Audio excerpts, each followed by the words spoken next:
আজ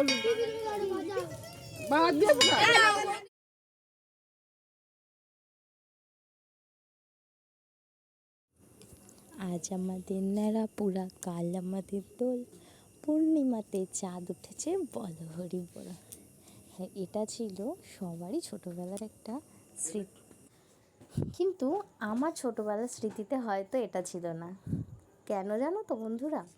আমি ছোটোবেলায় ন্যাড়াপোড়া মানে সেমন একটা মানে আমি কখনো রং খেলার আগে ন্যাড়াপোড়ায় অংশগ্রহণ করিনি বলতে পারো। আমার বিয়ের পরে আমার ছোটোবেলাটা আমি ফিরে পেয়েছি। বিয়ের পরে একসাথে রং খেলা, একসাথে ন্যাড়াপোড়া, তারপরে রং খেলার পরের দিন আবার রং খেলা দেওরদের সাথে, ননদদের সাথে। আর এই যে একটা ন্যাড়াপোড়ার একটা যে আনন্দ, সেটা আমি জানতামই না।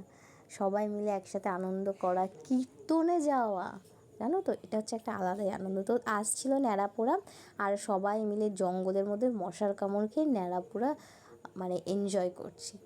আর ন্যাড়াপোড়ার ওই যে মাখাটা, টমেটো মাখা, আলু মাখা, ওটার স্বাদ তো অসাধারণ। আমার ভেবেই জিভে জল চলে আসছে।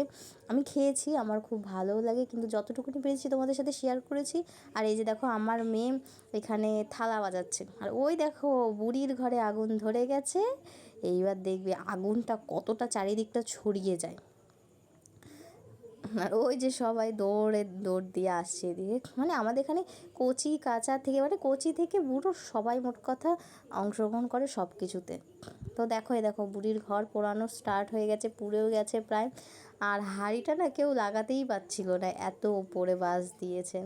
এই যে দেখো সবাই ভিডিও করছে। তারপরে মিষ্টি প্রসাদ খাওয়া হলো, তারপরে আমি বাড়িতে চলে এসেছিলাম। আর পরে আবার এসে ওই মাখা দিয়ে গিয়েছিল।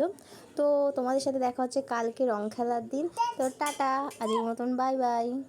তোমরা সবাই রং খেলা অনেক ভালো কাটাও।